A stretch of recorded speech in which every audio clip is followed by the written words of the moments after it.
Assalamualaikum warahmatullahi wabarakatuh. Alhamdulillah wa syukurillah wassalatu wassalamu ala rasulillah wa ala alihi wa sahbihi wa man tabi'ahu wa wala.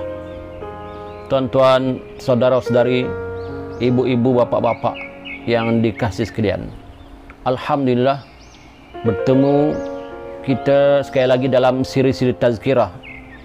Ya, kali ini sambungan daripada cerita titian Siratul Mustaqim, yang mana titian Siratul Mustaqim yang kita titik itu, dia adalah satu titian yang panjang untuk sama ada seorang itu selamat masuk syurga ataupun jatuh, ya, jatuh masuk ke dalam jurang neraka, wali'azubillah min zalik. Maka titian Siratul Mustaqim ini mempunyai 7 sekatan, iaitu sekatan yang pertama telah kita ceritakan di siri tazkirah yang lalu, iaitu tentang ditanya tentang syahadah. Sekiranya lepas, maka kita akan menuju ke sekatan yang kedua, iaitu ditanya soal sembahyang, ya, sembahyang kita. Sekiranya lepas sempurna, maka kita menuju ke sekatan yang ketiga, iaitu tentang ibadah puasa. Sekiranya selamat dan sempurna, maka kita akan terus menerus, ya, meneruskan perjalanan ke sekatan yang keempat. Subhanallah. Di sekatan yang keempat ni, tuan-tuan, maka kita akan diperiksa mengenai zakat, ya, amal zakat. Adakah mereka mengeluarkan zakat apabila mereka mempunyai harta yang wajib dikeluarkan zakatnya? Jika lulus, maka mereka dibenarkan meneruskan perjalanan. Mereka yang dimaksudkan itu adalah kita semua, termasuk saya. Adakah kita menunaikan zakat, ya? Dan adakah kita melakukan zakat ketika kita mempunyai harta yang banyak, yang lebih, yang cukup haulnya, ya? Begitu juga dengan emas kita. Adakah kita mengeluarkan zakat setelah cukup, ya, seperti mana yang telah ditetapkan oleh agama kita? Sekiranya lepas, maka kita akan terus meneruskan perjalanan lagi ke sekatan yang kelima. Sekatan yang kelima ini adalah diperiksa mengenai ibadah haji. Sekiranya mereka mempunyai wang yang mencukupi dan syarat-syarat lain dapat dipenuhi, tetapi mereka masih juga menangguhkan pemergian untuk menunaikan ibadah haji, niscaya akan menjadi halangan ketika berada pada sekatan yang kelima. Subhanallah, tuan-tuan, hakikatnya hari ini ramai mereka yang mempunyai keuangan yang lebih, ya, kemampuan yang lebih, tetapi mereka menangguhkan haji mereka. Mereka menangguhkan haji mereka dan mereka lebih suka menghabiskan duit mereka yang banyak, yang lebih itu dengan melancong ke negara-negara lain, ya. Tidak salah, ya, melancong, tidak salah, tetapi tunaikanlah yang lebih utama dahulu, yaitu menunaikan rukun Islam, ya. Menunaikan haji ini adalah rukun Islam. Sekiranya kita tidak dapat menunaikan rukun Islam ini, maka bahaya pada kita. Kecuali mereka yang tidak mampu. Mereka yang tidak mampu ini dimaafkan. Iaitu tidak mampu maksudnya macam mana? Tidak mampu ni pertama sekali dari segi kesihatan, tidak mampu, sakit, selalu uzur, ya, walaupun banyak harta tapi selalu sakit, tak mampu bangun dan sebagainya, ada kemaafan, ya. Tetapi orang-orang yang tidak ada kemampuan wang ringgit tetapi tidak melaksanakannya, ini yang salah. Bagi mereka yang tidak ada kemampuan wang ringgit, itu pun dikira tidak mampu juga, ya, tidak cukup, ya, hanya gaji sekadar hanya untuk makan minum keluarga sahaja, tidak lebih daripada itu, ya. Adalah sedikit-sedikit dia menabung untuk diniatkan untuk pergi haji, tetapi belum terlaksana. Subhanallah. Maka ini dimaafkan, ya, pasal haji ini. Jadi yang diceritakan di sini adalah orang yang sampai kematiannya tidak dapat menunaikan haji, sedangkan mereka mampu. Bagi mereka yang sampai meninggal, sampai mati tidak dapat menunaikan haji, dimaafkan.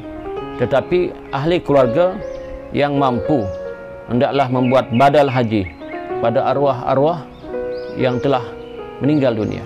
Ini sekatan yang kelima. Kalau dapat diselesaikan ini tentang haji ini, maka kita akan terus berjalan lagi ya di tian Siratul Mustaqim itu. Kemudian bertemu di sekatan yang keenam. Sekatan yang keenam. Di sekatan yang keenam ini manusia akan diperiksa mengenai ibadah wuduk. Manusia akan diperiksa mengenai ibadah wuduk dan juga mandi wajib. Ya.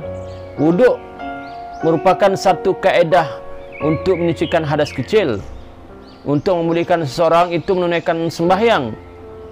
Soal mandi wajib juga menjadi syarat utama seseorang untuk melakukan ibadah, kerana orang yang dalam hadas besar tidak boleh melakukan sembahyang, membaca Al-Quran, tawaf dan sebagainya. Jadi diperiksa juga tuan-tuan. Sebab itu kena kita belajar juga bab wuduk ini. Jangan pandang remeh, jangan pandang ringan tentang wuduk ya. Masih ramai lagi yang tersilap wuduknya ya. Contoh membasuh tangan hingga ke siku ya, membasuh tangan hingga ke siku, tidak sampai masuk ke siku, cuma di sini sahaja. Siku ini tidak dibasahkan, maka tidak sempurna wuduknya. Bertahun-tahun dia begitu, subhanallah. Kemudian dia sembahyang, sedangkan wuduk tidak sempurna. Sedangkan wuduk ini adalah kunci ibadah ya. Kalau wuduk kita tidak sempurna, kita tidak boleh menunaikan ibadah sembahyang ya, tidak boleh menunaikan tawaf ketika musim haji dan sebagainya ya. Banyak lagi contoh kaki ya. Kaki, di kaki kita ini ketika berwuduk dia ada tumit ya. Memang ada tumit pun, semua kita ada tumit, cuma di tumit ini maksudnya mesti kena air tuan-tuan ya, mesti kena air, ratakan dengan air, tak boleh disimba-simba, kerana tumit kita ni sedia maklum dia halus, dia seperti kulit telur kasawari itu halus. Jadi kena ratahkan dengan disapukan, dituang air sambil disapu supaya belakang tumit ini yang ada celah-celah pecahan-pecahan itu boleh masuk air. Kemudian juga di celah-celah jari ya masukkan. Kemudian di kuku-kuku juga masukkan air ya. Sebab itu kuku-kuku panjang ni bahaya kalau tak masuk air. Tak sah wuduk kita, subhanallah. Ya. Jadi kena belajar tentang ilmu wuduk, syarat-syarat wuduk dan lain-lain lagi. Kemudian mandi hadas besar pun. Ini pun kena belajar ya. Berapa rukun wuduk, berapa rukun mandi hadas besar ya. Bagaimana caranya, kaum-kaum ibu pula macam mana mandi hadas besar ya. Kaum-kaum ibu dikendaki supaya duduk mencangkung ketika mandi hadas besar supaya meratakan. Kerana di antara syarat mandi hadas besar itu mesti meratakan air ke seluruh badan, mesti meratakan air ke seluruh badan, barulah sah mandi hadas besar itu. Ratakan macam mana? Bahagian bawah, bahagian bawah kaum wanita kalau tidak duduk mencangkung maka tidak akan rata air. Sebab itu kena duduk mencangkung ya. Begitu juga kaum Adam pun kena duduk mencangkung. Bahagian belakang itu ya, lubang belakang itu kalau tidak terkena air, tidak rata air, maka tidak sah juga mandi hadasnya ya. Subhanallah, banyak perkara kita kena belajar tentang mandi hadas ini. Ada yang sudah bertahun-tahun mandi hadas berdiri ya, maka bagaimana ke air itu sampai di kawasan celah-celah ya, bawah tu, punggung itu, kalau kita tidak duduk mencangkung ya. Sebab itu kena ratakan di antara rukunnya, ratakan air ke seluruh badan. Begitu juga sebelum mandi itu kena bersihkan badan. Takutlah badan kita itu ada cat, bekas cat ya, kemudian ada kulit-kulit sisik-sisik ikan, kerana tadi baru sebentar tadi kita memotong ikan, ada sisik ikan, maka buka. Setelah bersih semua, najis-najis di badan pun sudah bersih, barulah kita mandi hadas. Mudah-mudahan wuduk dan mandi hadas kita sempurna. Jika sempurna di pemeriksaan yang ke-6 ini, maka barulah kita dibenarkan untuk meneruskan perjalanan ke sekatan yang terakhir, yaitu sekatan yang ke-7 ya, yaitu kita akan dihadapkan dengan soalan dan pemeriksaan yang paling berat. Yang ke-7 ini paling berat, subhanallah ya. Yang ke-7 ini tuan-tuan paling berat. yaitu kita akan ditanya sama ada mereka ada melakukan, ya. Kita akan ditanya sama ada kita ada melakukan kezaliman terhadap sesama manusia. Ditanya kita, tuan-tuan, apakah kita ini pernah menzalimi manusia? Ya, menzalimilah macam-macamlah hal. Menzalimi, menganiaya manusia yang lain, ya, menindas manusia yang lain, memfitnah manusia yang lain. Itu pun dikira, ditanya, ya, adakah kita pernah menzalimi manusia, ya. Sekiranya kita tidak pernah juga menzalimi manusia, ataupun kita pernah tetapi kita telah minta ampun dan maaf kepadanya ketika di dunia lagi, maka kita selamat, tuan-tuan. Kita selamat.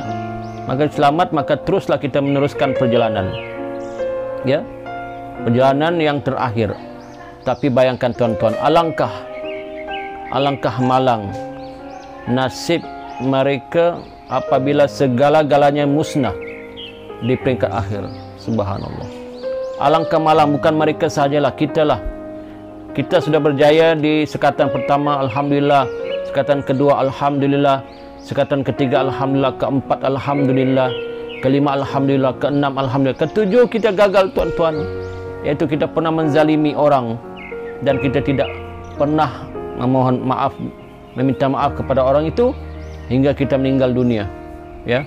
Yang mana dulu di dunia kita pernah memfitnah orang, menzalimi orang, menuduh orang sembarangan, ya, mengata orang sembarangan tanpa minta maaf. Menzalimlah artinya kalau kita memfitnah orang sedangkan orang itu tidak pernah melakukan apa yang kita cakap, apa yang kita fitnah, kemudian kita tidak dapat meminta maaf kepadanya, maka sayanglah, tuan-tuan, ya, sayang, malanglah nasib orang itu. Mudah-mudahan kita tidak termasuk, ya, di golongan yang ketujuh ini. Apabila dah 6 sekatan selesai, yang ketujuh kita tersangkut, ya.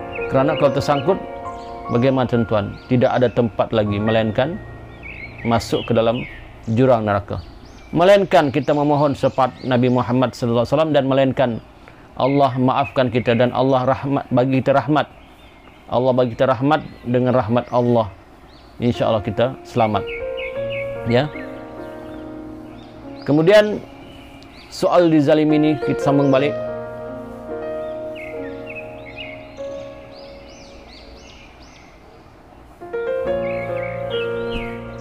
Kemudian, tuan-tuan, tidak ada orang yang boleh menyembunyikan kezaliman di hadapan Allah Subhanahu wa taala. Kerana itu di akhirat, tuan-tuan. Kalau di dunia kita boleh menipu, kita boleh membohong dan sebagainya, ya, dan manusia dapat kita tipu dan kita bohongi, tetapi di akhirat Allah Subhanahu wa taala, Allah Rabbul Alamin, Tuhan sekalian alam, tidak dapat kita tipu dan tidak dapat kita berdusta. Kerana saksi-saksi ada di badan kita. Ketika itu kulit kita menjadi saksi, berkata-kata kepada Allah tentang apa yang kita lakukan. Subhanallah. Lidah kita menjadi keluh ketika itu, dan tidak mungkin boleh berdusta untuk menyembunyikan kezaliman yang telah kita lakukan. Kerana ketika di dunia ini tanpa kita sedar, atau ada juga yang sedar, yaitu setiap apa yang kita kerjakan, sama ada yang baik ataupun buruk, dicatat oleh malaikat. Di kanan dan kiri kita ada malaikat, ya, rakib dan atid, yang tugasnya mencatat amal kebaikan dan amal kejahatan. Ya, apa saja yang kita lakukan, sama ada yang baik ataupun yang jahat. Wa may ya'mal misqala dzarratin khairan yarah, wa may ya'mal misqala dzarratin syarran yarah. Apa saja yang kita buat, kelakuan yang kita buat walaupun sebesar zarrah, apa saja kebaikan yang kita buat walaupun sebesar zarrah akan dicatat, dan apa saja kejahatan yang kita lakukan walaupun sebesar zarrah akan dicatat, akan diperlihatkan kepada kita besok di akhirat, akan diperlihatkan, tuan-tuan. Sebab itu kita renung kembali, insafi diri kita, ya. Coba kita bayangkan, tuan-tuan yang mulia, ya, ibu-ibu, bapak-bapak, saudara-saudari, kita ini tidak lama di dunia ini. Tidak lama. Nenek moyang kita telah pergi, datuk-datuk kita telah pergi. Umur 50 tahun, 60 tahun, 70 tahun, 80 tahun, kita akan pergi. Jangankan umur 50 tahun, kadang-kadang umur lebih awal daripada itu, 40 tahun, 30 tahun. Kalau Allah kendaki kita pergi, kita tak pergi. Pergi meninggalkan dunia ini selama-lamanya. Dan kalau kita pergi meninggalkan dunia ini, tuan-tuan, selama-lamanya tanpa ada bekalan yang kita bawa, amal yang kita bawa, bagaimana keadaan kita besok di akhirat? Yang mana di akhirat cuma ada dua tempat, yaitu surga dan neraka. Orang yang masuk surga akan gembira selama-lamanya, akan hidup selama-lamanya, akan merasai nikmat selama-lamanya di surga. Tetapi orang yang masuk neraka akan menderita selama-lamanya, akan kesakitan selama-lamanya, akan disiksa selama-lamanya. Na'udzubillahi min zalik. Selama-lamanya berapa lama? 1 juta tahun, 100 juta tahun, 1 bilion tahun. Wallahu alam, hanya Allah yang mengetahui. Moga-moga kita berdoalah sungguh-sungguh kepada Allah SWT, ya. Kita selamat meniti di atas titian Siratul Mustaqim dengan aman, ya, dengan sempurna. Mudah-mudahan kita termasuk golongan-golongan orang yang masuk surga di kalangan orang-orang salihin. Amin, amin ya rabbal alamin, insyaallah, ya. Maka sekian sajalah tazkirah kita kali ini tentang titian Siratul Mustaqim, ya. Sebenarnya panjang lagi ceritanya, cuma kita ringkaskan saja. Maka kita sudahi dengan membaca doa tasbih kifarah dan suratul As. Bismillahirrahmanirrahim. Subhanakallahumma wa bihamdika asyhadu an la ilaha illa anta wa astaghfiruka wa atubu ilaik. Bismillahirrahmanirrahim. Wal asri innal insana lafil khusr lallazina amanu wa amilus solihati tawassaw bil haqq wa tawassaw bis sabr. Assalamualaikum warahmatullahi wabarakatuh. Jumpa lagi.